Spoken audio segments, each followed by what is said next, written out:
efficace. Madame Lienemann.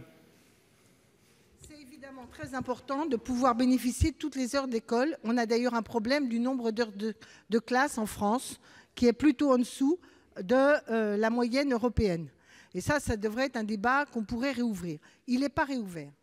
Mais alors, commencer à dire que c'est dramatique, ce que par ailleurs je ne trouve pas positif, que les derniers jours de juin, les gens partent avant la date légale de vacances, et oublier que dans les mêmes quartiers parfois, quand vous faites le total de l'absence des professeurs en collège, c'est nettement supérieur aux 15 derniers jours de juin. Et là, personne ne se traumatise du manque d'horaire qu'ont eu ces enfants. Et là, on ne va pas crier au drame de la mise en cause de l'école et de ses valeurs. Ça, on l'accepte.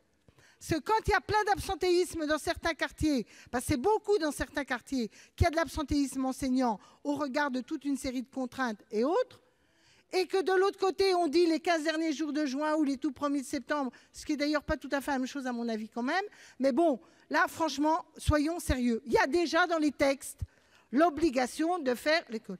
Et moi, j'ai vécu comme maire, comme vous l'avez vu, dans les quartiers plutôt huppés de la commune, les gamins qui n'allaient jamais le samedi matin parce que les parents partaient en week-end. Et là, personne ne se traumatisait. Donc, je pense que là, il faut du bon sens. Et ça me ramène à la dernière chose que je voulais dire. Le corps enseignant a une fonction de conviction, de lien avec les parents, de lien avec la compréhension de l'utilité et de l'importance d'être dans le cadre. Et je voudrais quand même terminer sur le fait que, justement, on a besoin que le corps enseignant soit valorisé et soutenu par sa hiérarchie quand il y a des problèmes à régler et que la hiérarchie sache se mouiller avant d'avoir soi-disant des pénalités abstraites qui soient déclenchées et qui ne le sont jamais. Monsieur Pacaud.